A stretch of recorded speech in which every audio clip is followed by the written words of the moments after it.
Welcome back to the show, everybody. This is the upper tier, and this is Thursday Tier Talk. Joining me, as always, my partner on the show, the dazzler himself, Darren. How are we? It's Thursday, yeah. It's Thursday night. It's Thursday, yeah. It's Thursday. Yeah, I'm not bad. No, what about yourself? Yeah, not too bad at all. As I was saying to you earlier today, I have a busted knee. I don't know what I did to it overnight, but it looks like a helium balloon at the moment. I have DP on it, I have Voltarol on it, I have everything on it, but it's pretty sore. But look, that doesn't stop the show. The show goes ahead as The always. show must go on. Go on. Card subject to change. Not on this podcast, my friend. Not on this podcast. Nope. Absolutely. Well, we've got a great show for you. This ain't Eubank and Ben. That is absolutely crazy, isn't it? Before we wait for people to join us and stuff like that on the chat and all. It's right. What did you make of that today? I don't know, man. Like, obviously, it came out yesterday that he failed the test. Yeah. And then it came out that he failed the test for female hormones, and you're like, he failed for what?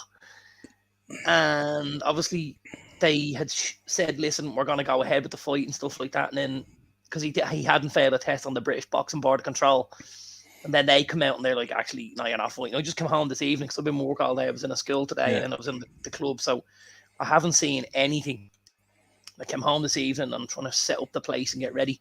And I had the TV on there for a second and it was on and I was like, it was cancelled. And then you're listening to Eddie Hearn and Calla Sauerland and stuff like that. And it's just a shit show. Like, the fight itself is a catchweight fight anyway. It's a difficult enough fight to put on because the two lads aren't in even the same weight category. So to find that catchweight where everyone's happy and, you know, the whole shooting match, to go through all of that, and then the day before for something like this to happen, the thing that's come out of it, or that I took out of it, and this was the part that really hit me, was with the whole fight being scrapped, everybody in the undercard, everybody on that undercard who's done like 6, 8, 10, 12-week training camps have had the plug pulled on them 48 hours before the fight. That is just so tough. You know, because don't forget, a lot of these guys that are on undercards, they're not making massive money. And they've basically had, you know, the bread taken out of their tin the night before, like, and it's not cool, is it? And not only that, not only their own earnings, but if you're in a camp, anyone you've brought into that camp as sparring partners expect to be paid. Anyone who you've had coaching you, dietitians, nutritionists, any of that type of stuff, expect to be paid. So it's a real kicker for those fighters as well. But it was the weirdest thing ever listening to, like, I mean, they haven't even suspended him. You know what I mean? Like, he's not even suspended, and like they're pulling the rug out from under the fight, and it's kind of such a weird one. Andrew's they're waiting on the B test, aren't they? Yeah, but it's just, how are you, Andrew? Good to see you. Good to have you on board. Must be looking for something, the little swine. Andrew must be something in the coming comments. Up, all right, yeah. Yeah, it's his birthday on the 4th of December, you know. Starting to get in now, he is. Get in there early with the likes, yeah. Absolutely. Yeah. We'll be watching the subscriptions, Andrew. They better pump up over the next 4 weeks. Yeah, 100%. But it's just such a strange one, isn't it? It's just, and then it was weird because at the start of the week, Eubank Senior wanted to pull the son out over the weight cut and stuff like that and all. He was saying that, like, it's just against his health and stuff like that. He could end up dying over it and stuff like that. And then there was the back and forth, of course, that they were having on social media over the eating the burgers and all this kind of thing and all. And then this came out, and I don't know. I don't know what they're expecting from the B sample either, like, because, I mean, I can't remember a time where a B sample came back looking any better than an A sample. It's happened a couple of times. It's a rarity, but it does happen every now and again. You know, there can be contamination and stuff like that. And to be honest, like, with the substance, let's call it, what's he getting out of it? Yeah. You know, like, where's his advantage coming? Like, it's different if he's taking an anabolic. Yeah, well, it depends. It depends on what. It's a female fertility drug, they're saying, isn't it? Yeah, which in theory could be an anabolic to a point, or it could be a masking agent to a point. Who knows? But we won't call it on that anyway, because the lad has been getting tested throughout the camp and stuff like that as well, and all his tests have come back clear. until fight week. So it's a very, very strange one, but we keep an eye on it. But Very it must be strange. terrible. Must be terrible for like people who have bought tickets and booked hotels and flights and all that kind of stuff and everything. That's a real kicker for them, isn't it? As well, like, you know. So it's Absolutely. yeah, you could really see the disappointment in Eddie Hearn as well. Like, I mean, he really wanted this fight to happen and stuff like that, especially on the back of all the Joshua stuff that's going on with Well, I Tyson was gonna Fury. You say know, it's a he bad really week for him. wanted this fight to happen because he really didn't want the other fight to happen. You know, Yeah, he and did I wonder. absolutely everything he could to make sure Anthony Joshua wasn't going to get in a ring with Tyson Fury. And to be honest with you, he's 100% right. Yeah, He really yeah. No, is. he looks like he's spot on that one. I just Yeah. wonder in the contracts as well. I wonder in obviously the broadcasting contracts and stuff like that as well. Yeah. Is there penalty clauses in there? Like, would he have to Absolutely there is. pony up now to the zone and stuff like that, and also be interesting Well, to it's see going to how be. that all comes out as well. I'd imagine it'll be his management company that'll pony up because now they'll probably have some sort of insurance, some sort of indemnity that if something happens and stuff like that, you know, the way holiday company would and stuff like that, that if something goes wrong. Now, you've got the act of God, so to speak, but this isn't necessarily an act of God if it's something that he's been taken. Yeah. Or it's something that I there's a whiff wonder of in would the the failure bloodstream. of a drug test be covered under it, you know what I mean? Under Lloyd's of London, let's say. I'm not too sure, if not, maybe they come after the fighter and maybe they go, listen, maybe he has to fight in lieu where, you know, there's money owed out and he's got to try and get himself back to level before he starts getting money back in the door or something like that. I'm not sure. Yeah. Have you seen it before in terms of, I wouldn't be overly familiar with the payment schedule in boxing and stuff like that. Is there a certain amount of money handed over beforehand or is it all after the fact? No, I believe your purse is held on until after the fight. Because with a lot of them, there's a percentage of the pay-per-views and the boys. So you may end up getting multiple checks. You might get, you know, your 30% of the purse or 40% of the purse, whatever you've got. Then, you know, you might have a winner share if you've won the fight. Then you'll obviously have, you know, your pay-per-view and there's might be merch sales and bits and pieces like that. So there's quite a few different avenues that they can make money from, you know? Yeah. Yeah, it's strange because there'll be a lot of sponsors as well and stuff like that. Absolutely. Yeah, well, anyway, let's get into tonight anyway. Do you reckon next time he fights, he's sponsored by Tampax on his shorts? I don't know what he might have. You know what's that? That Femme Fresh wash or something like that. If my sister-in-law Heidi was here now, she'd tell me. Oh, I know what it's called. Actually, she told me yesterday. It's the insurance company just for women. Just for women. Yeah. There you go. It's for women, isn't it? It's for women. I thought it was just for women. Yeah, no, it's for women, or there's Lady Drive as well. Here's Also, it's for women that was headed up by one Katie Taylor as well. Remember, if we have a, it's for men. How do you reckon that goes down? By the way, not great. However, because they're women, they can do what they want. Gas crack. Well, you know what the get around is, though, don't you? Yeah, go on. What's that? Only the main driver has to be a woman. They can name a name driver as a male because I'm on Hillary's, and Hillary's with it's for women, but I'm the name driver on the policy. Yeah, so there you go. So there's more than one way to skin a cat in this world, as they say. More than one way to skin a cat, as far as I know. Ask Kurt Zuma. But here we go. Let's get in. We'll bring you up to date on the Europa League anyway, in the Europa Conference tonight. A win for United tonight. It could have been a lot more. 3-2. I think the scoreline kind of flattered Ammonia really. You had a number of chances tonight and stuff like that, but got over the line anyway. Again, Ronaldo a little bit blunt in front of goal. He should have had at least a hat trick tonight. He missed some sitters. West Ham with a good win. Yeah, West Ham with a good win over Anderlecht 1-0. Our own Shamrock Rovers got beaten 3-0 by Molde. So it looks like they nearly have one leg at least out the European door this season by the looks of things. Even though the table is quite tight, I think they're on 1 and the top team is on 5. But it seems insurmountable to me unless they go on some sort of a mad run. And now, not that I think it makes a huge difference, but they played 2 away and 1 home so far though? I'm not too sure. It might be the only way, you know. I know they got home against Djurgardens and stuff like that, but I think they might have played 2 away then.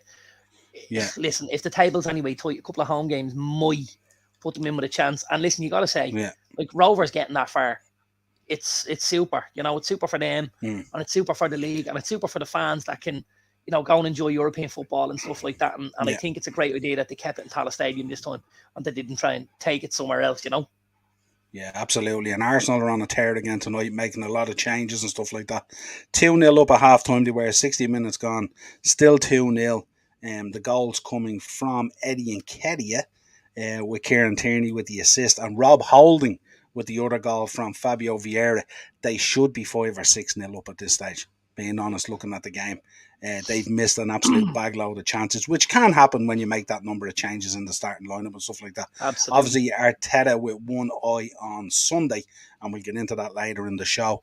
But the one thing I was saying, shades of Pep tonight off him. He was 2-0 up, and Boda had a break on, and he was perplectic at his players, the way Pep does be as well. Even though you're 2 or 3-0 up, you're still not happy. You don't want to give anything away and stuff like that. So I thought it was good to see that. Let's have a look at the problem is where, in a game like tonight where you're 2-0 up, if that same break happens and it's 0-0, you could be going to go behind. So yeah, and it's also not necessarily the scoreline, it's how things how things evolve in the game. And I mean, there's obviously something in that passage of play that he's not happy with, and he's making sure that the lads know all about it.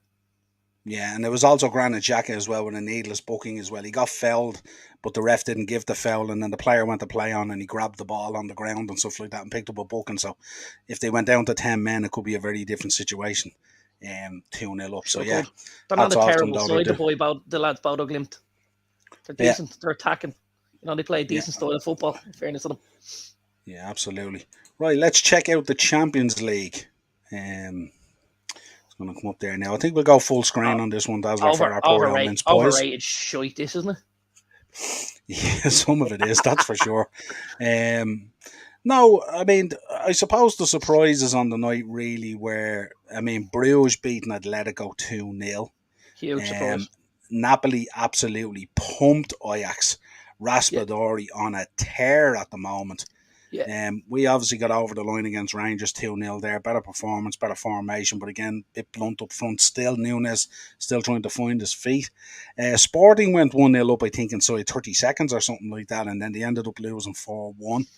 Bayern beating Pilsen 5-0. Frankfurt, Tottenham again. Isn't it weird when you look at Tottenham, and not so much Tottenham, but Conte's record in Europe is so surprising, isn't it, when you think about... Spoke about it, didn't he, on Monday night? Yeah, but he's so revered as such a top-level manager and stuff like that. Yet in Europe, I think, I read the other day, his win record in Europe is 32%. So poor, isn't it? So I've got to be honest, and I'm holding my hand out to be slapped here. I reckon with the teams that he's managed in the Champions League, we could have over 32% win rate with them. I don't think that's a push. Yeah, absolutely. His big problem is, how pragmatic he is and how it's defense before attack. Your Spurs when you're playing away from home, with the quality they have there shouldn't be an issue going to pick teams off as a counter-attacking team. But the issue is he won't allow them to put enough into the attacks. Like you see the boy Hallberg and stuff like that. He goes past the centre circle, he's getting a nosebleed. And under previous managers, he was played a little bit further forward. He was given a little more of a license. Now, I completely understand you need a defensive midfielder, but when you've got 3 centre-backs as well, don't forget, playing 3 at the back with the 2 defensive midfielders in Bentancur and in Hallberg. So he's basically got 5 playing the block, which leaves Son, Kane, Richarlison, and the 2 wing-backs. And it's not enough. It's just not enough. Yeah, when you're attacking, you need to get the numbers into the box, don't you, realistically? 100%. Let's talk about 3 others. Leipzig winning 3-1 against Celtic. Sorry, I'm just laughing at our resident referee there in the comments. Yeah. That time of the week, Thursday night, better get the wet floor signs out for the ladies, because it's Niall and Dazzler. What an entertainer, huh? What an entertainer. Yes, Marky. But we won't disagree with him, would we? Absolutely not. But Leipzig beating Celtic 3-1, 2 goals for Christopher Nkunku. We spoke about him on Monday as well. Fantastic player who looks like he's going to be nailed down on going to Chelsea by the looks of things. He'd be a fabulous addition to the Premier League. Man City 5-0 against Copenhagen. The Terminator himself, Haaland, we're going to be talking about him later. 19 goals, I think, now in 11 games. It's absolutely frightening. And he could have scored how many last night? I mean, they hooked him in the end. And then when they hooked him, Alvarez came on and got one as well. So it's like, sometimes it's nearly... It's not quite out of the frying pan and into the fire, but you see him leaving, and I can imagine the sigh of relief. And then the Argentinian buzzsaw comes off the bench, and you're just going, oh shit, can I not have the bloke that only takes 8 touches and scores for him? This would be easier than shit, like, you know what I mean? I was gonna say like for like, but not quite, but not close quite, enough, in terms of the result. I have to say, last night I was very impressed with Chelsea. Chelsea beat Milan 3-0. I didn't think they were going to run out, and I wouldn't say run out that easy, but it was a real feisty affair and a real kicking match and stuff like that. And Chelsea had to battle hard for this win and stuff like that. The scoreline doesn't really reflect the battle that was on the pitch. But they looked very Potter-esque, didn't they, in terms of their work rate? I mentioned it on our WhatsApp group last night. That's the most work rate I've seen out of Chelsea in a game in a good while. I thought they were excellent, if I'm honest. I think it's the standout performance over the 2 nights. Maybe not the standout performance, shading it between the standout performance and the standout result. I don't think anybody expects Milan to be beaten 3-0 there off the back of what's been going on. But yeah, it looked very Potter-esque, looked, a little more miserly at the back. Obviously, we've seen the switch of the goalkeepers since he's come in, which is something we haven't really highlighted yet. But, Kepa's now played 3 games in a row. Mendy is very much looking the second choice goalkeeper at the minute. And that's something we talked about. It was an area we spoke about that maybe he might look at bringing the boy Robert Sanchez in.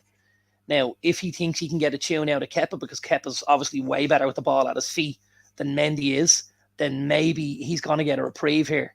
And maybe we might see what this kid is capable of. But I thought last night, like you said, the work rate was phenomenal. I got to give a shout out to the boy Ruben Loftus-Cheek. I thought he was excellent in the centre midfield for Chelsea. He wasn't played as a right wing back as he had been previously under Thomas Tuchel. He was playing in that central midfield role, and he was excellent. He really was. And he looked like a guy that was in super control of himself. He was really, really confident. He wanted to get on the ball. He just looked head and shoulders above what was around him. And considering what was on the pitch, that's impressive, Yeah, I thought Reece James as well was excellent against the boy Leao last night as well. He was an absolute powerhouse. Yeah, the boy Rafael Leao's a serious footballer. Yeah, but he stood up to him very well and tracked him really well and didn't negate his defensive duties while still making the attacks and stuff like that. So that's off to Reece James as well. That's why he's England's number 1. Yeah, true. And listen, we know we have a bit of crack now and again and stuff like that. Yeah. This kid's the real deal. He's so powerful, in how he runs up and down that line. He gives you the attacking threat while being defensively switched on and stuff like that. He gets that blend very, very well. I gotta say, the only player I kind of feel like is anywhere close to him on a level is the boy Cancelo at Man City. I feel like he's defensively very good and also gets on the front foot in the right style. I think with a lot of the rest of the guys, they're heavily slanted on one side or the other. They're too defensive or they're too attacking. I feel like the 2 boys are the 2 best fullbacks in the league, if I'm honest. Yeah, no, I wouldn't argue with that, to be honest. I think Reece James is a fabulous player, Yeah. Really and is. Rightly so has his position in the England team. Yeah. But having said that, let's get into our Premier League preview. Trent might have got a bit of reprieve here with Kyle Walker, mightn't he? He might have. He's gone a little bit further up the list, hasn't he? Just a tad. He's sneaking up there. Remains to be seen. Let's get into our Premier League preview anyway. Some interesting toys this weekend. Yeah. We start off Saturday, Bournemouth versus Leicester. Rodgers will be looking to build on the performance from the other night. Yeah, I thought they were excellent the other night. I really did. Big shout out to the boy FaZe. So this is the kid that came in to replace Wesley Fofana. Big shout out to Wesley Fofana. Obviously, he's taken a bad knock last night. He's injured, and they're hopeful that he might just get back before the Premier League breaks up, which might give him a chance to get into that French national squad. It would be a shame if the kid's World Cup's hopes were dashed by the injury, because again, he's a fabulous footballer. So obviously, best wishes go out to Fofana. I think the boy FaZe had a great game on Monday night. He had a really, really good game. And I think they set the platform of being really, really solid, and then allowing the guys with the ability and the talent to go and play. The Madisons, the Harvey Barnes. You know, Vardy was very good. He didn't get on the score sheet. And I think the boy Dewsbury Hall had a great game as well. He was involved in everything. And I think it looked like a much more balanced Leicester team, and they found a performance which they badly needed. Bournemouth got a great result again last weekend, picking up points, and they have been under Gary O'Neill since Scott Parker left the building. I think this could be a banana skin for Bournemouth, because I just think if Leicester come in, we could see how maybe blunt Bournemouth were the other day. You know, if Leicester come in with that kind of that solid base, and Maddison has another game like he had on Monday night, I can't see anything but a Leicester win here, if I'm honest. Yeah, well, especially from Maddison's point of view as well, with being kind of like it's a sin that he's left out of the England side, isn't it? Really, absolutely. It's absolutely shocking. So he's going to have to be putting in 9s or 10s in terms of performances from now till the announcement of the squad to convince Southgate. I mean, you have to really take all of Southgate's excuses away, really, to make force him into picking you, if you like. But certainly James Maddison should be definitely Southgate's on the plan. Got absolutely no excuse for not choosing James Maddison. Absolutely none. There's no excuse anywhere across the park. And the kid's been phenomenal for the last maybe 12 months, I would say. He's been Leicester's best player by a country mile. You know, and he's rocking up week in, week out. He scores, he assists. He's running the game. He's setting the tempo. He's a fabulous player. Like, you know, he really, really is. I don't think he'll be there much longer. Again, we said it before. You know, don't think he'll last much longer at Leicester. I'd say, you know, next summer's the height of it for him, and then he'll go. Obviously, Newcastle had a bid turned down from him and stuff like that. But I think Leicester will do this, and I think they'll do it. I think they'll do it relatively easily, and I think they'll do it 2-0. Yeah, sounds about right. Chelsea versus Wolves. Wolves after losing their manager. Wolves after losing the manager. So, you know, I think we know what happens after teams lose their managers. There's always that little bit of a performance, isn't there? Yeah, I think they'll go out and they'll put in a performance at Chelsea. Chelsea obviously have had a tough game midweek against Milan, so they've a Saturday game as well, which doesn't make it much easier, less time and stuff like that. I think this will be tough. Again, I think Chelsea will get over the line, but I think there'll be a little bit in this. And I know Wolves have had a reasonable record in the last number of years. They always go and make a good game at Stamford Bridge.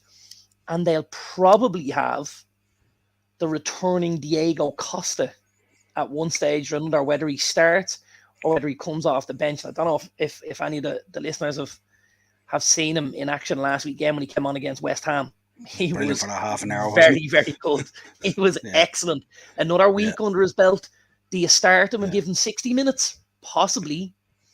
And I don't know. I have a sneaking suspicion that we could see Costa's name on the score sheet at the weekend.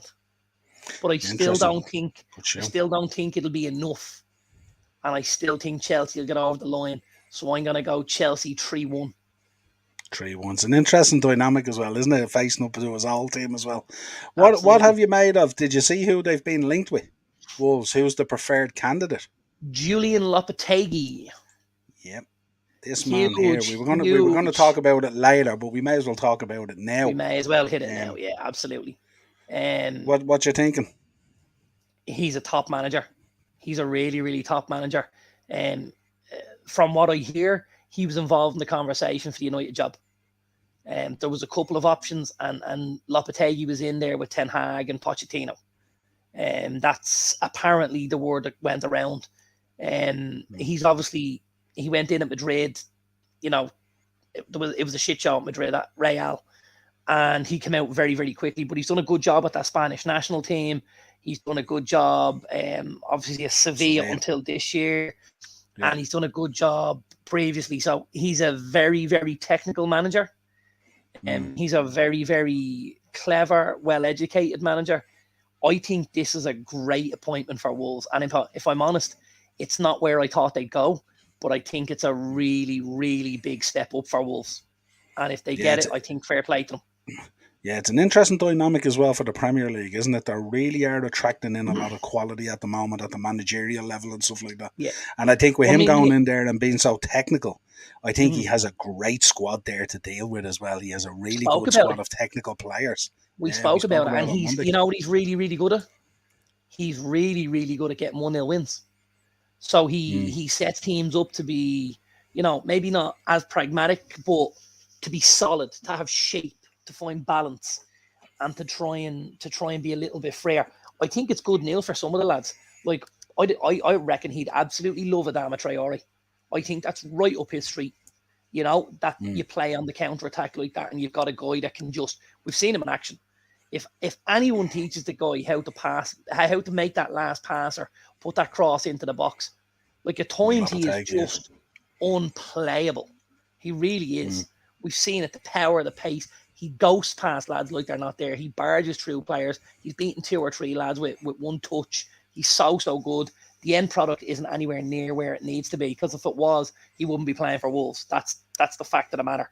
But he could be an extremely big performer if Lopetegui can get the best out of him. Yeah, interesting. Man City versus Southampton. What's your feeling on this? Is this a case of how many and not how? Here's my shock. I reckon Southampton scored the first goal in this game. Okay.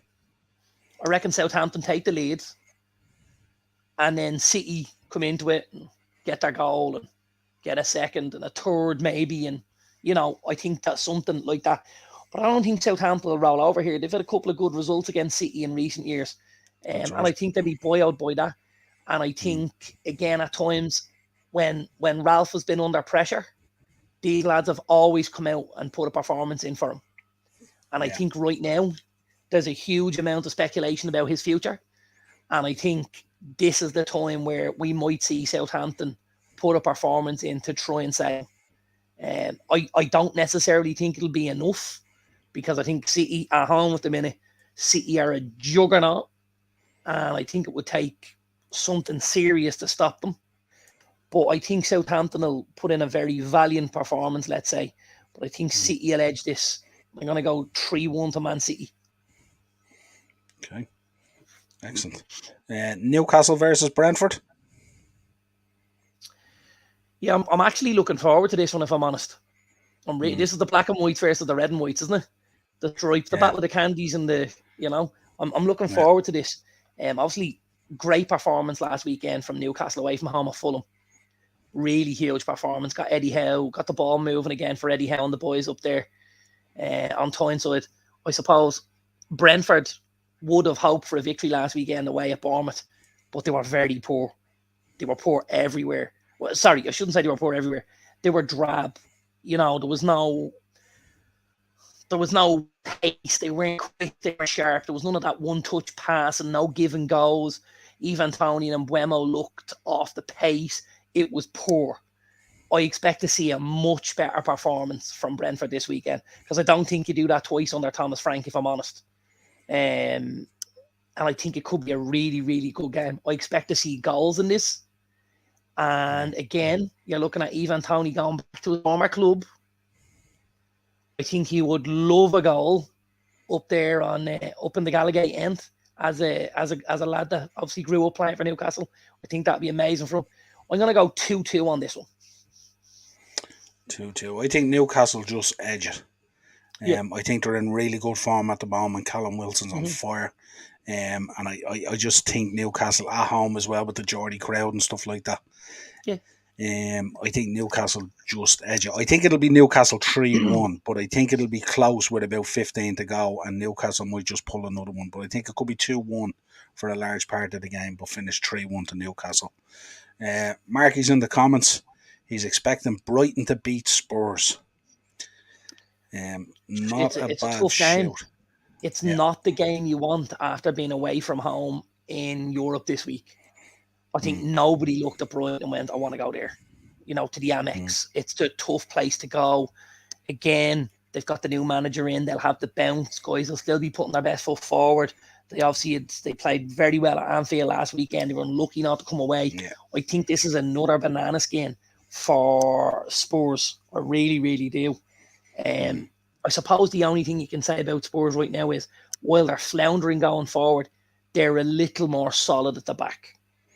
And that's more so when maybe things do click into gear a little bit higher up the pitch, maybe they'll start finding that balance a little bit.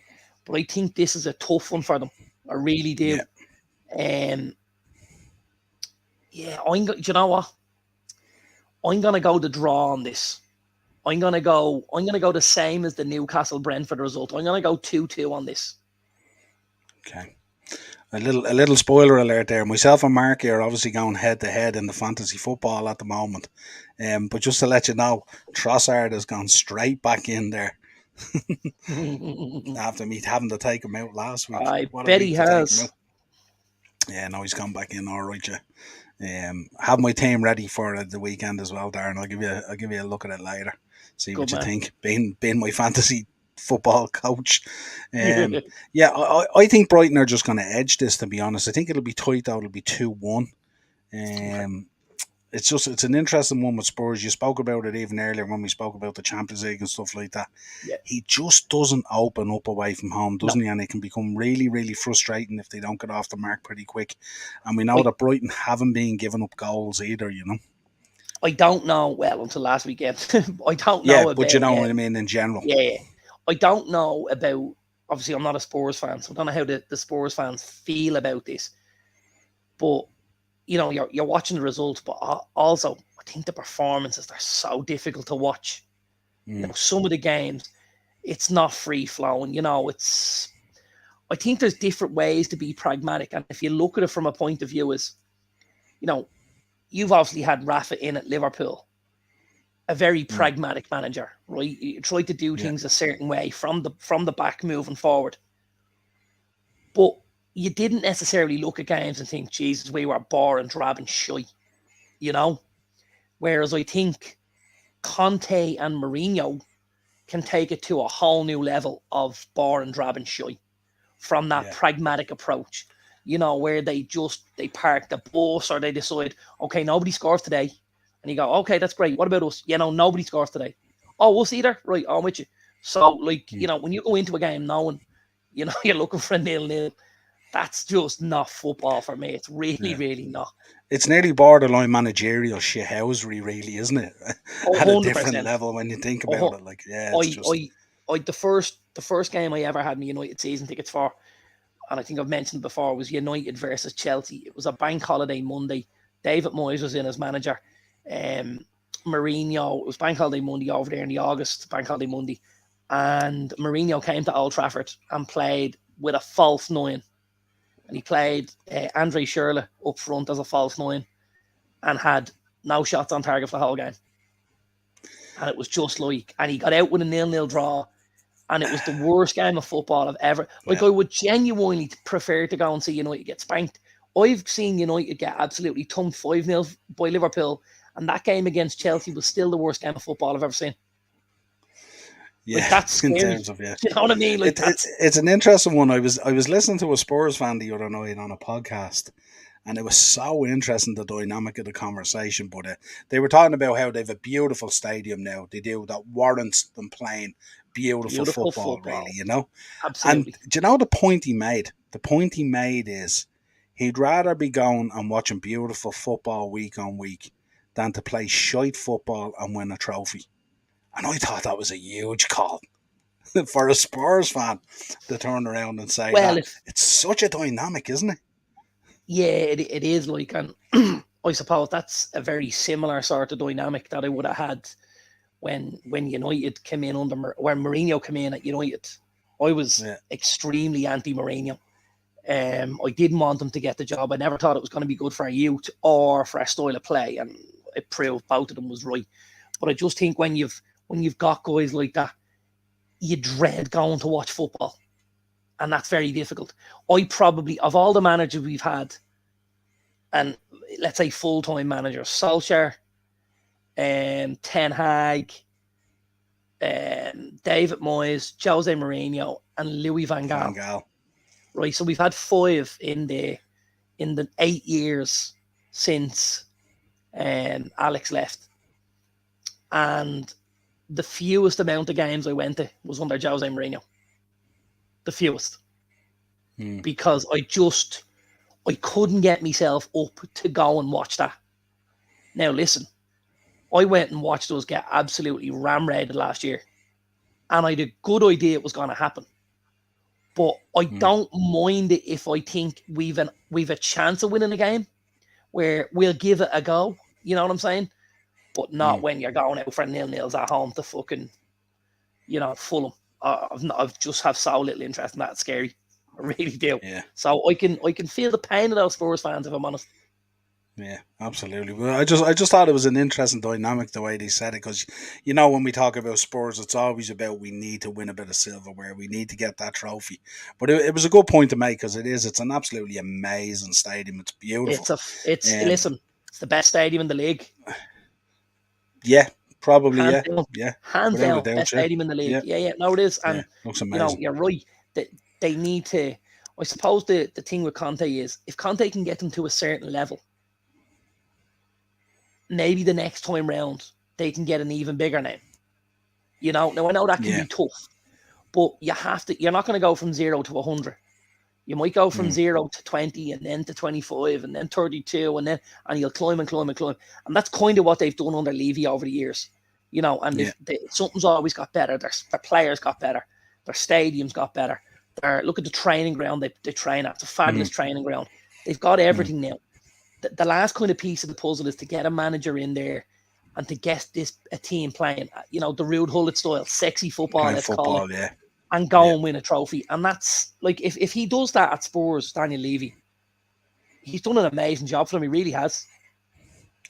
Yeah, it's amazing as well with Conte, isn't it? Because, like, he must get bored of it himself. You know what I mean? Or either he's just institutionalized to it, basically. That's what it is. Like, when you're standing on the sideline there and it's not working out for you, like you see the 2 European results he's had and stuff like that, surely you give your head a wobble and go, this is not what I'm about. I'm trying to leave a legacy here and stuff like that. And my legacy in Europe is atrocious, considering the level that I'm revered at and stuff like that, to have such a poor European thing. And then you see, like, as you said, they can also be like that in the league as well. I mean, he has all the talent there to play really, really good football. Absolutely. He has a fantastic fan base, a fantastic stadium, as you said, the best in the league at the moment. Absolutely. There's no reason for it to be, so pragmatic and dour at times. Dour. Yeah. Absolutely. Weird. It's something that I heard Gary Neville speak about this week. Obviously, things didn't go as well as Ten Hag would have liked in the first couple of games. Now, coaches and managers have philosophies, and sometimes it's to their detriment, and that's what's happening for Conte. It's becoming to his detriment. Now, if Ten Hag goes out and plays the exact same game as we play in the opening day and in the game against Brentford, we lose our home to Liverpool, and the cycle continues. But he moved away from his style, so to speak, and from his beliefs, because he didn't have the players to play the game he wanted to play. Yeah. So he was clever enough to say, "This isn't going to work for me." Sign of a very good manager. This isn't going to work for me here and now. This is the idealistic way of how I want to play, but right now this doesn't work for me because I don't have the tools in the box. Yeah. So what can I do? Lay a roadmap on how to get there. right? And that's going to be transfer windows, and that's going to be certain players you get in, and maybe he got the boy Anthony in, he went, that's one of mine, that's who I want. And he got the boy Martinez and he went, that's who I want. And he's putting pieces and blocks in place and stuff like that. And I thought that was very, very clever of Gary Neville to bring up, and that's, as you said, it's a sign of a good manager. Yeah, I don't know if you caught the clip from the overlap as well today, where Gary, he was over in Qatar and he was looking at the different stadiums. They look absolutely amazing. I didn't see it unbelievable. Yeah, they look amazing. Now, of course, we have to park our sense on that as well in terms of absolutely the people who have lost their lives and all the other stuff that's gone on over there and getting to that point. But these are like trophies, these stadiums. You should see them. Unbelievable with the clip that I seen. Let's move into Sunday anyway. 2:00, Palace versus Leeds. Yeah, this is going to be a great game. It's going to be a really good game. Palace obviously really, really put it up to Chelsea last weekend. Chelsea just managed to get over the line very late on with Conor Gallagher. And Leeds, I thought, again, were very good. I thought Leeds were much better than Villa and played with 10 men for half the game. I'm going to enjoy this. I think it's going to be end to end. I think Leeds, unfortunately, still look very, very blunt in front of goal. Whereas I think Palace will create more and will take more chances. Palace just have that cutting edge for me that they can always nick a goal against teams. And I think Palace will just nick this game. I think what happens is, and I've seen them do it a few times, Palace go out and play and they put in a good performance, but they don't quite get over the line against, let's say, a bigger team. Following week, the performance is just as good and they always get over the line. So this is Palace for me. I'm going to say Palace 2-1 here. Yeah, good show. The other 2:00, West Ham versus Fulham. Going to be interesting to see how Fulham deal without Mitrovic. It's going to be interesting. It'll be tough. It'll obviously be a huge change of dynamics, because when you've got a guy like that and he's such a big target up there, the hustle and bustle, and he tries to bring the guys in from around him. I don't know who will, take that spot necessarily. I know at times they've played the boy Bobby Decordova-Reid through the middle, and then they brought on somebody wider to take his spot in the wide spot. He gets in behind and he's nippy and he's good with his feet and stuff. But I think that's a tough ask against West Ham. I really do, especially at the West Ham Stadium. I suppose the only other team we could preface it with is West Ham are playing in Europe, and we've seen absolutely. When they come back after playing in we Europe, always talk about it. We wasted. Sure do, yeah. We do. The only thing I didn't see, I might just grab my phone now. Hang on. I didn't see the West Ham team earlier because I know at times he's trying to rest a lot of players. So it was strong enough. Scamacca got the winner. Scamacca got the goal, all right. Yeah. So I mean, look, he's gone Areola, Kufal, Dawson, Ogbonna, Ben Johnson. That's a second choice back four, all four of them. He's gone Lanzini, Flynn Downs, Emerson, Bowen, Antonio, and Ben Rama. That's pretty close to being West Ham's second choice team. So I mean, that's gonna leave you. Look at the bench: Fabianski, Cresswell, Zuma, Scamacca, Fornals, Paqueta, Kera, Soucek, Connor Coventry, Declan Rice. This is West Ham all day for me on Sunday. Yeah, Scamacca and Paqueta came on because Paqueta, I think, got the assist. That's right. He obviously wasn't going his way when he launched the boys on. Yeah, they both came on in the 69th minute, and in the 79th minute they got a goal and assist between them. So it's a good win for them. Yeah. I think this is West Ham, and you know what? I think West Ham might open up on them. Here's me shout. You ready? Yeah. 4-0 West Ham. 4-0 West Ham. Wow. There you go. There's me shout. Interesting. Let's move on to the Super Sunday, 4:30. Arsenal versus Liverpool live from the Emirates. What you thinking on this one based on what you've seen so far? Obviously, I did the preview earlier and it's up there on the channel for any of you Reds who want to have a look, or any of you Gooners. I did the preview up there. I won't tell you what I called it because I know you haven't watched it yet. I'll get your thoughts on it first. I'm looking forward to it. If I'm honest, again, I suppose every time I see Arsenal and they come up against a bigger team, I think another litmus test. Let's see them go again. And they failed their first one. Their first big one was obviously United. Things didn't go well. And we got out of there with the result. Now listen, we've a great record at home against them. A really great record. And had the game been at the Emirates, would things have been different? Possibly. I thought they were excellent against Spurs, but again, as I look at Spurs now, Spurs are in what I would describe as a slump. Yeah. Liverpool. And we're down to 10 men. Yeah. And Liverpool, for me, are somewhere in between that. You know, I think they'd obviously had a good result the other night. 2-0 at home in Europe. Clean sheet, vitally important. Because I think it's something Liverpool need to get back to. I think for so long, we were so used to, you know, even when people were playing fantasy football, they were putting the likes of Van Dijk, Robertson, Trent in. You know, the goals and the assists are one thing, but it was clean sheet. That hasn't been the case.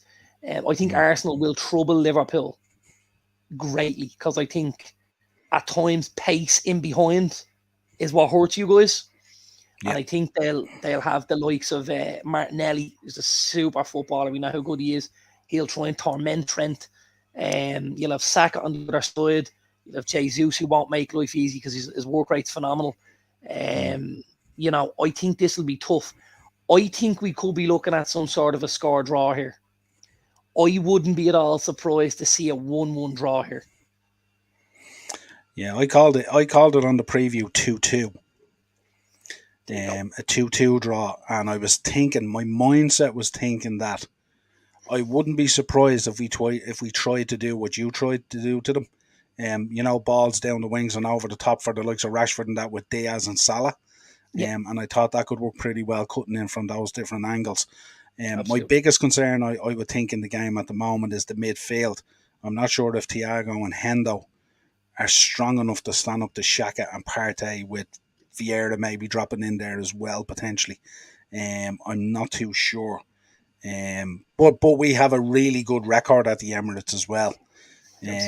So we'll see. I don't think a draw does either of us any good. I think we really need to start picking up wins, or we're going to just find ourselves really pittering out into a top 4 race. I think if we can beat Arsenal and then we have a game in hand on them as well, we could claw back to 5 points. And I think that puts us back in there in the mix again. But I think we're going to have to take 4 points, I think, from our next 2 games, which is Arsenal and then Man City and Anfield. I think we need at least 4, if not 6, to get us back in around it. Very tough, knowing how we're playing coming into it. Yeah, that's tough, you know. Then we're spoilt this Sunday because we have a 7 o'clock game. Do you know which of the first games is live on Sky? Which of the first 2 o'clock? I'm nearly sure it's Palace and Leeds. I'm nearly sure. I didn't look it up, but I'm nearly sure it's Palace and Leeds. You know what? Why don't I check? Look, this only takes a second. Fixtures. We have Palace and Leeds, Liverpool, Arsenal, and actually the Everton United games on BT. Yeah. Okay. So, sure. Yeah, there you go. For guys like ourselves, Darren, it doesn't matter what channels they're on. Absolutely. Just put that out there. Big shout out to our buddy Nathan Bassett. Absolutely. Knocking it out of the park. I've gotten him a few customers over the last few weeks as well, so he's pretty happy. He'll be happy with us when we're renewing his services, let's call them. Absolutely. So the 7 o'clock, Everton versus Man United. Last place you want to be going to at 7 o'clock on a Sunday evening, isn't it, Goodison? Trying to get out of Merseyside with your jewellery on your wrists, it's tough, man. It really is. I don't fancy it. Although, and your limbs intact. Yeah. Listen, this is going to be a battle, isn't it? This is going to be a battle. This will be tooth and nail. Everton will definitely get on the score sheet here. They always do with Goodison against us.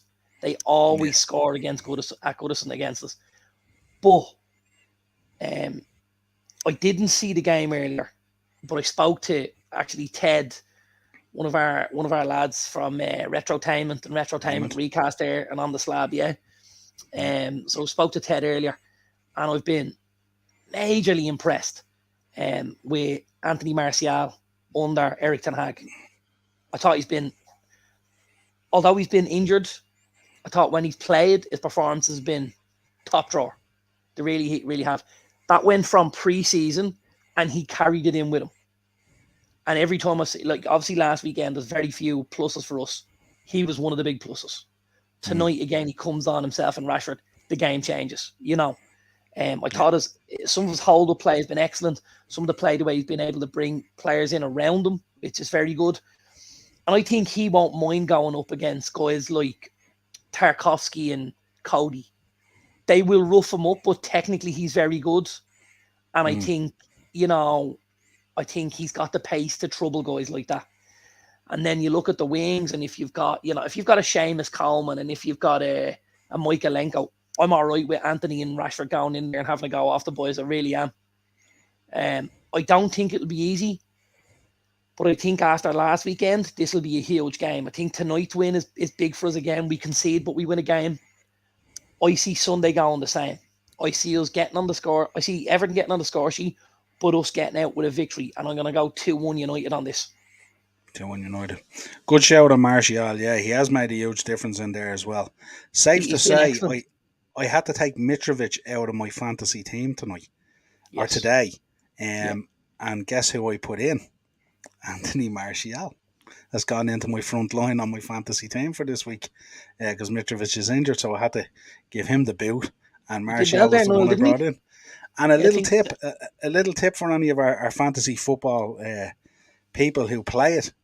He's a great price. I think he's only is he 7.9 or something like that, or 7.2 or something like that. He's a steal at that if he's in and he's on form. That's pricey enough. It's not too bad when you look at, if you go in and you look at strikers at 7.2. Yeah, but look at you're not getting offered much. What's Mitrovic, 6'6"? Yeah, 6'6". But again, he's been an anomaly. Yeah, but he's been kind of an anomaly as well, hasn't he? Really, at that price, Lads, I'm off. Good show. We're not finished yet. Where are you going to? Oh, it's 10 o'clock. You know what that means now, don't you? Yeah, absolutely. It's bedtime in 44 Carafine, is it, pal? He's got to get up early in the morning for school and all that. And he knows his father's a hard taskmaster. There you go. Bedtime, yeah. You come in, bedtime, yeah. There you go. As if by magic.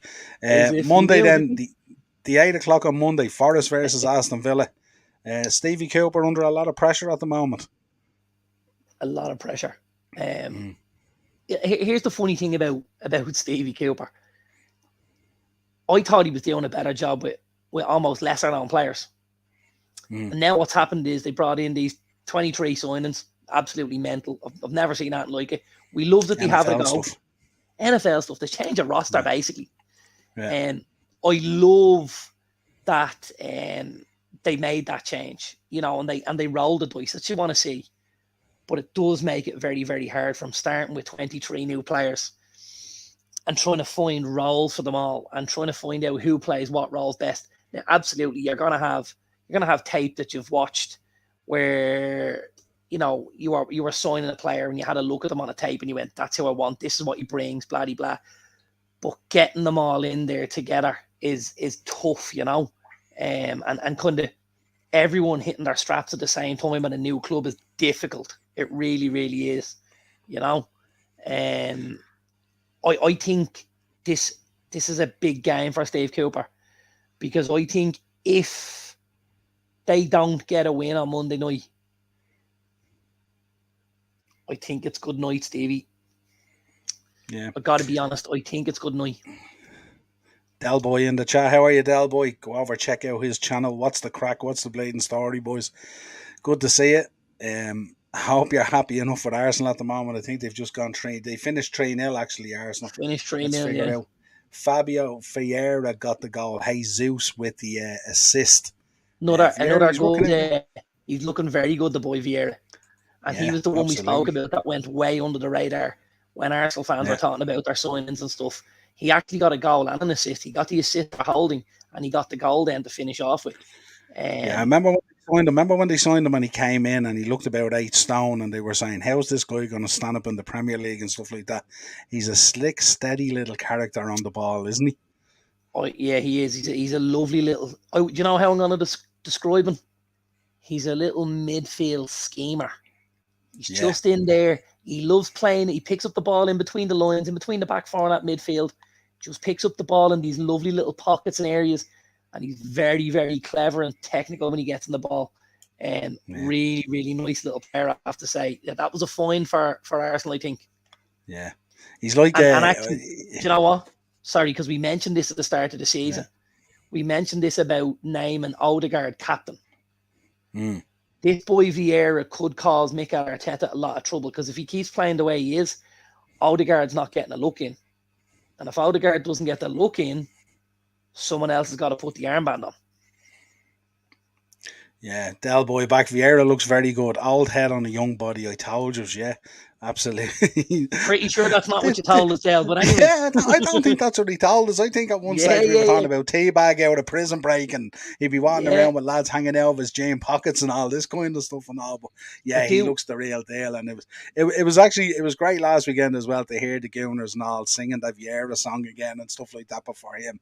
It was pretty cool and stuff like that. Did you give us a shout for Monday night? I didn't give you my shout for Monday night. My shout for Monday night is Steve Cooper's going to be on the dole on Tuesday morning. So it's 2-1 Villa. 2-1 Villa. Yeah. There you go. I think it's...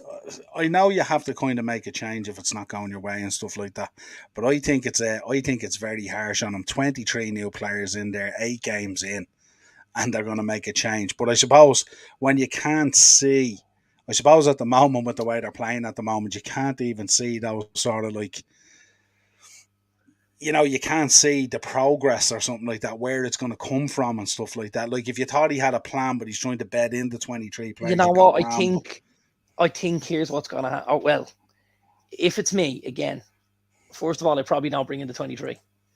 I think 13 is massive. 23 is fucking, it's cheese on the moon shit. It's nuts. But I think if you give them that amount of players and you've backed them to that extent, you can't chop them after 8 games. Like, if they decided, let them run its course up to the World Cup break, yeah? If things weren't going well, if you hadn't seen the green shoots of revival, pull him out, get the new guy in while the 6-week break is on for the World Cup, and have him have his first game on Boxing Day. They actually might have United on Boxing Day. They do United on Boxing Day, and let them have United on Boxing Day, and roll the dice with the new manager. From there, he then has the opening of the window, so he's had 6 weeks with a squad where he can look at it. You know what I mean? Another 23. Bring in another. How many? Like, what do you do in January after bringing 23 in the summer? It sounds like at least 8 of them are getting shown the door. I was going to say, you've got to be shipping lads out at that stage, haven't you? Oh man, I can't believe it. 23 new signings. Like, at what point did Stevie Cooper must have signed a player nearly every day at the window, nearly. Like, it's mad, It's mental. I thought it was very funny. I saw, was it the boys off Fantasy Football? Your man Matt Lucas and the other lads. Yes, they're doing this fancy football show on Sky, and they did a skit last week, and it was borderline disrespectful, but it was the owner of Forest, the big guy in the white shirt, the Greek lad, and the shirt's battered on him, and the shirt looks like it's from Rent a Tent, right? Yeah, it's like a scuba suit. It's right, and he goes in, and isn't it Pavarotti? They have Pavarotti with the shirt on, and he's singing like la la and all like this. I just thought it was brilliant. It was quality the way they did it. Marky, my boy Josh won't want to back off. Josh Bowler, yeah. He'll do well for them in the championship next year, Mark, because he's at that level, isn't he? Him and Jay Lings. That's it.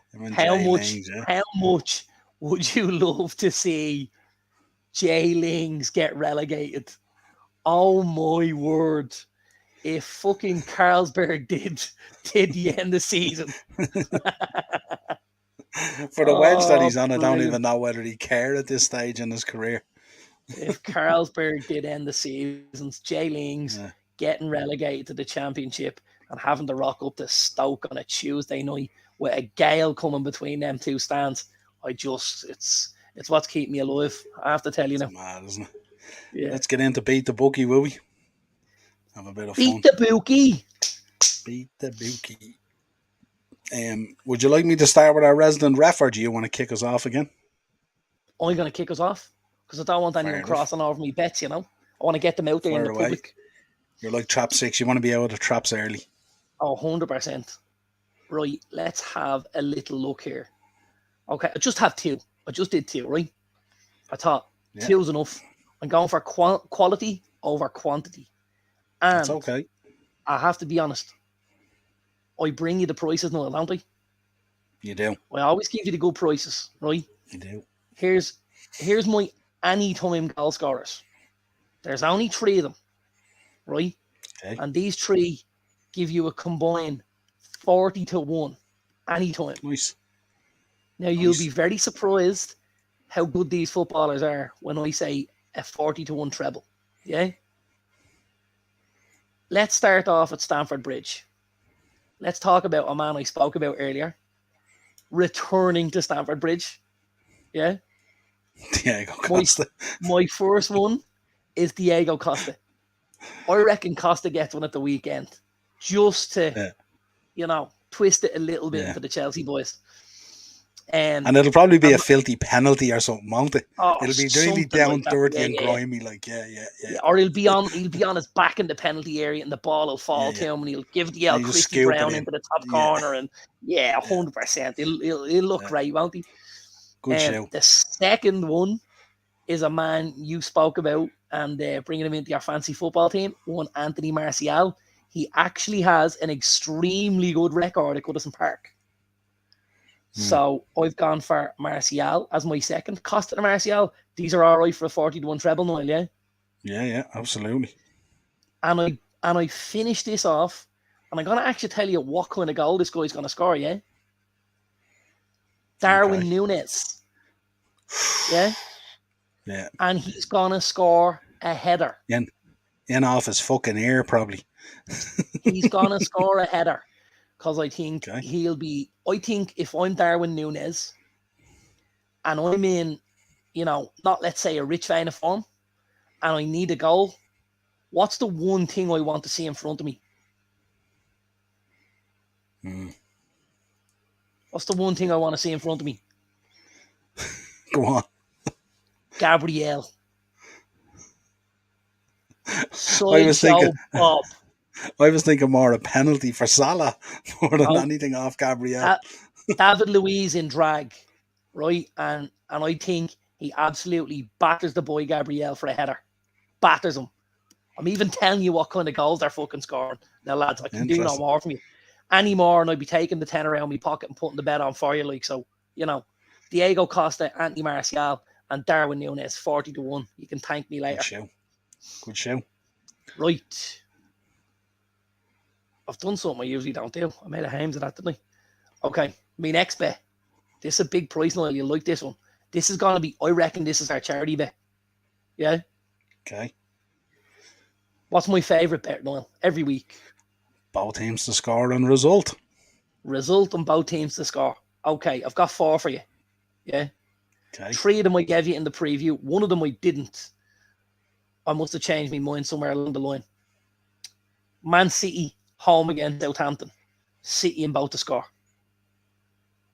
Crystal Palace home against Leeds. Crystal Palace in both to score. Man United against Everton. United and both to score. And I actually went for Newcastle and both to score in my bet. I said 2-2 in the preview, which I don't usually do, but I went for Newcastle. So I'm going City, United, Newcastle and Palace. 4 results and all 8 teams to score. 110-1. Not bad. Very, very, very, very close to my one, but I did a treble. But I'll give you the treble, but it's interesting. Very good. Let's start with Marky's then. You've gone very close. Two out of 3. 2 out of 3 you got. I won't tell you which though yet. Marky's anytime goal scorer for the championship. I'll give you the 3 teams first. Show every week, lads. The three teams are Reading, Swansea, and Norwich. And I'll give you an idea. I'll give you what it pays Reading, out. It's 23 to 1 is the odds. So right? it's not great odds, which means that the Reading goal is the boy Lucas João. Yeah. Swansea is the boy. I'm gonna say it's Perot. Correct. And Norwich. Can you round it out with Norwich? Back to Timo Pukki. No, he picks this guy all the time. He always has this guy in his bet. And we're big fans. Sargent. We were big fans. Yeah. Josh Sargent. Spot on. 23 to 1. That one. I almost had all three of them off the bat there, didn't I? You did.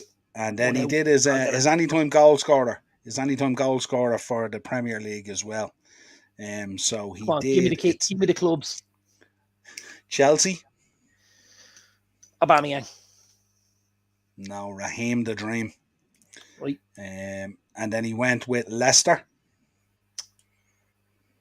Harvey Barnes. Vardy.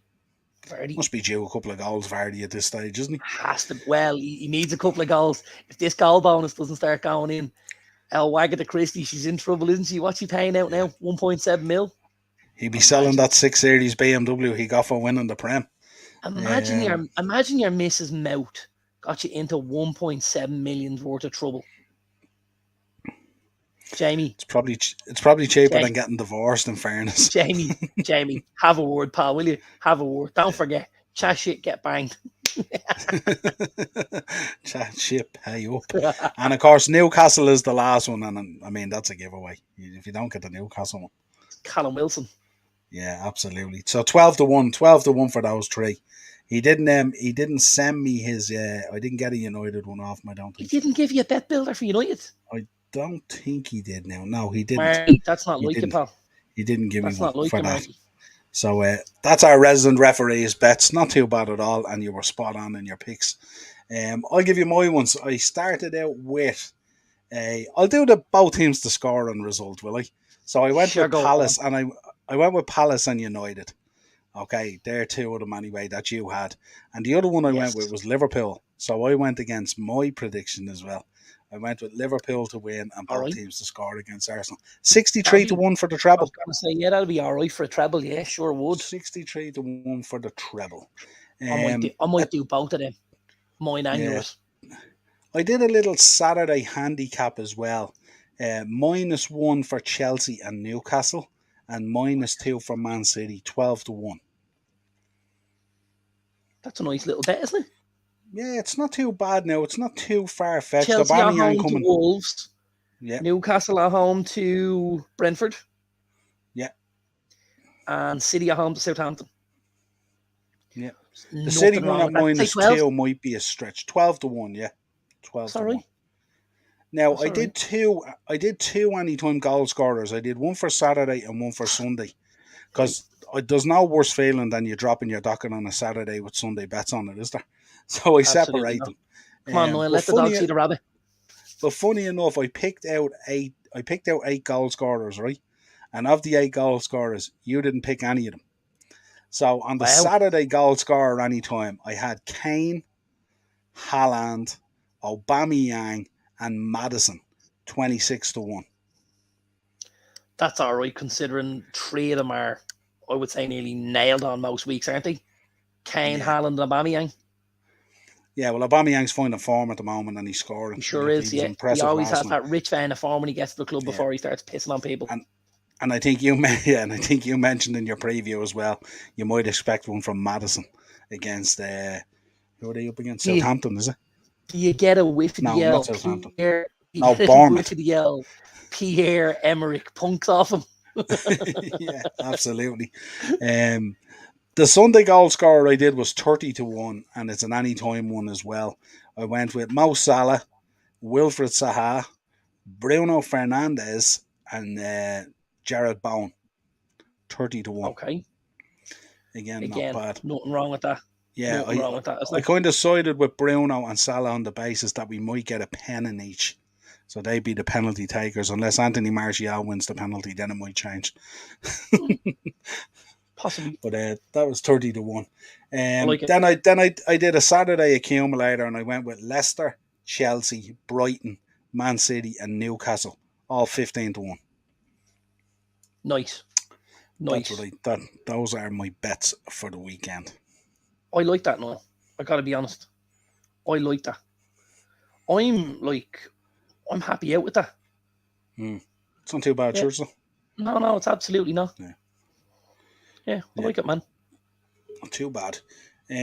Not too much out there in the news at the moment. The story came out from Graham Potter. Apparently, he won't be getting involved in the Kante contract talks. I don't know what you made of that or something like that. I think, from what I believe, he's. I don't mean he's steering clear of that type of thing. He's obviously going to want to have an input to it, but I think it's very difficult to have an input when you've only just walked in the door. You've got to be a little more in tune with how the club has been going up to now. Like, don't forget, Kante hasn't played lots of games for Chelsea recently. He's had a really poor injury record. If you're looking at him right now, we know he's one of the best defensive midfielders in the league. But unless he's on the pitch, what's he worth to you week to week? Not a lot. Is this an Nemanja Matic style moment where you say, you know what, we go in a different direction? We go younger, we go more mobile, we go longevity. If it is, they maybe allow Kante to walk and look to take the boy Caicedo in from Brighton. Yeah, it's a great shout, actually. It's a great show. I just think when you're playing, and I think Bowley himself is going to absolutely hate giving lads top whack to sit in the bench injured or to sit on the table. Yeah. Yeah, and I mean there was a lot of top level talk as well that Kante was potentially leaving in the summer as well when we were covering the transfer windows and stuff like that. He had been spoken with being linked away and stuff like that, and I suppose with Potter going in there as well, he'll have to start taking players out to start moulding the squad in his own vein as well. He can't just keep on carrying it, if you like, So you would imagine that a number of players might leave in January, paving the way potentially for maybe a couple of signs in January or further down the line into the summer where he's making room and stuff for it. I don't know if you've seen this other story that came out, and we'll finish on this one about Marina Grandaskaya. I did see part of this, I think. What did you think of this? This football agent released on bail as police investigate a blackmail email ring. Yeah, I heard that. Yeah, it was something to do with a £300,000 payment that an agent was demanding offer. A lot of the ins and outs. I actually saw on Sky Sports News on the app, what they do is they have the headlines the night before from the papers. Yeah. They do a paper clipping section, and this was in the paper clipping section. So I read it first thing when I got up this morning. It was only a very small paragraph. I didn't get into the story, but it's a strange one, isn't it? El Marina, don't forget, she's a diamond. Yeah. It was a strange one though, wasn't it? Because it sounded like there was threats made and stuff like that, that if the £300,000 payment wasn't made, that things would be dealt with. That's how it sort of came across. It sounds like whoever's been making the threats has a hotline straight through to Florentine Pogba, doesn't it? Yeah. We could find out that this is part of this, like a big European ring or something like that, all operating together or something like that, Nothing would shock me. I got to be honest. Yeah.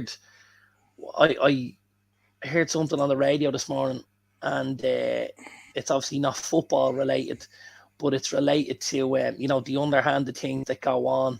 And apparently there's a big investigation about to go on into Irish dancing in this country, I believe. Okay. Did you hear about this? No, I haven't heard anything. There seems to be two organisations. I'm going to say one is called the COGOL and one is called the Commission. Am I right with that? I'm right with that. I'm getting the nod here. And there was screenshots taken from judges' phones. So what happens is, let's say you hold your competition, and when you hold your competition, you ask some people to come and do the judging at the competition. Yeah. And there was money and sexual favours being offered to give dancers higher marks. Now, there's an independent body going to come in and look at this. But this went on in children's Irish fucking dancing. Jesus. Lads, stop the lights, will you? Like, this is Like, off like, the like, fucking if you're telling me you're at Riverdance level or Lord of the Dance or something like that, I can understand it. But if you're talking No. about kids Irish dancing, that is It's just absolutely kids Irish crazy. dancing from 8 years of age up. 8 This years is of this age sound up. this sounds like toddlers and tiaras Irish dancing style, is it? Imagine this. I tell you, it's Yeah. not far away from that, I have to say. Oh, man, that's crazy. Rosanna's niece and my own niece were both heavily involved in Irish dancing. And I'm not joking you.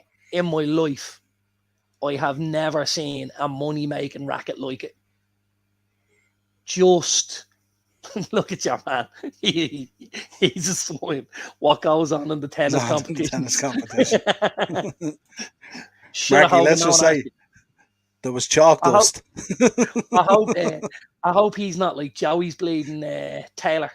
You know, doing the inside leg and all. It's not how you're supposed to do the inside leg, Joe. Right, Marky? He does apply the suits to the rugby teams and stuff like that, so I'm sure that measuring tape at times is a little bit daunting, let's say. Especially when some of them rugby lads probably have something dangling around their kneecap as well. I mean, because they're big lads, them boys, aren't they? Absolutely.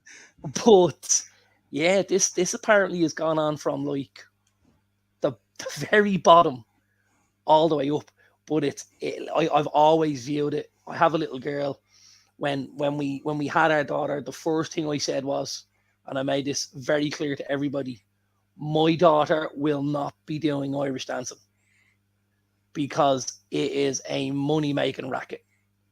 Spending 12 hours in a hotel on a Sunday is good for nobody other than the hotel and the people that are running the competition and the people that have stalls at it. And this just is one vicious circle because it's week after week after week. It's a different hotel. It's the same people selling the socks, the wigs, the shoes, this is just obscene, like completely obscene. I viewed kids changing their socks before each dance because the tan used to go to the socks. So they wear a fresh pair of socks. They wear a fresh pair of socks for every dance. And it's like £5 a pair of socks. And you can only buy them from the people at the Oak. And I'm going, whoa, hold on a minute here, lads.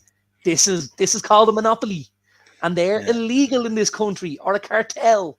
The only cartel that we're interested in is fucking Pablo Escobar and the boys. Everybody else may get the fuck up out of here.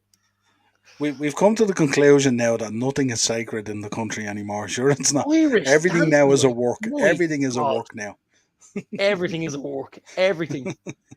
Oh my God. There's nothing is sacred in this country anymore. Really not. Yeah, absolutely. we always end on a good note, don't we? If it's not Square Jaw Delaney, it's something else, isn't it? Yeah. And you know, like if anyone, you know what, I have another little jewel for you all. And I'm gonna out myself here. I have a guilty pleasure. Yeah. Do you know what my guilty pleasure is? Oh, go on. I watch Ireland AM in the morning. Right? That's my guilty pleasure. And do you know what was beautiful this week? It's the best TV you've seen all week. I urge anybody who's watching us to go back and have a listen to this. Even if you're not in this country, go and have a listen to how Tommy Bowe absolutely grilled Leo Varadkar. Saying the clip. Went in on him hard, didn't he? Tommy, he's only short of rocking up. Absolute jewel.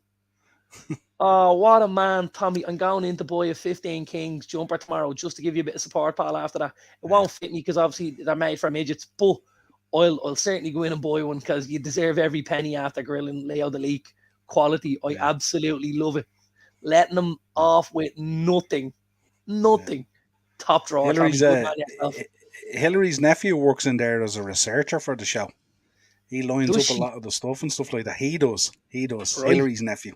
He's very good. Aaron, he does a lot of work on that show and stuff. So big shout out to Aaron as well. He might have had a hand in it. He may have. It was brilliant. Wes Hill and back again. 27.5-inch leg, and I didn't even use the measuring tape. I hope that's not his middle leg. Jesus Christ, 27.5 inches. Suit you, sir. It could have been, because he probably has a 32 leg with a 27-inch middle one. He doesn't. You have a 32-inch leg. He'd fit in your pocket, El Wezo, wouldn't he? Running around with the shorts on him like Shaqiri. Oh, yeah. The Irish Lionel Messi, huh? Where's the growth hormones, Wezo? If only we're 2 foot taller, you'd be unreal. Good player, Wezo. Well, listen, pleasure having you on as always. We love these Thursday nights and stuff like that. As we said, as always, if you're having a gamble, obviously gamble responsibly. Don't be gambling with money that you can't afford. If you want to contact the show, it's the uppertierpodcast@gmail.com. If you can find a way to gamble with someone else's money, it's way more fun. I'm just throwing it out there, like. Yeah, you shouldn't be saying that too loud. In general, like, I don't know. They call him the Black Messi. He's not well, is he? No, he's not well at all. He's not well at all. He couldn't be. He's not on the bus doing all this, is he? Marky, are you on the bus or are you home in the gaff yet? 10:30. I'd say he's home at 10:30. At 10:30, he's got to be home all right. But he might have stopped into somewhere and looking for an L point on the way or something like that. Who knows? Would he?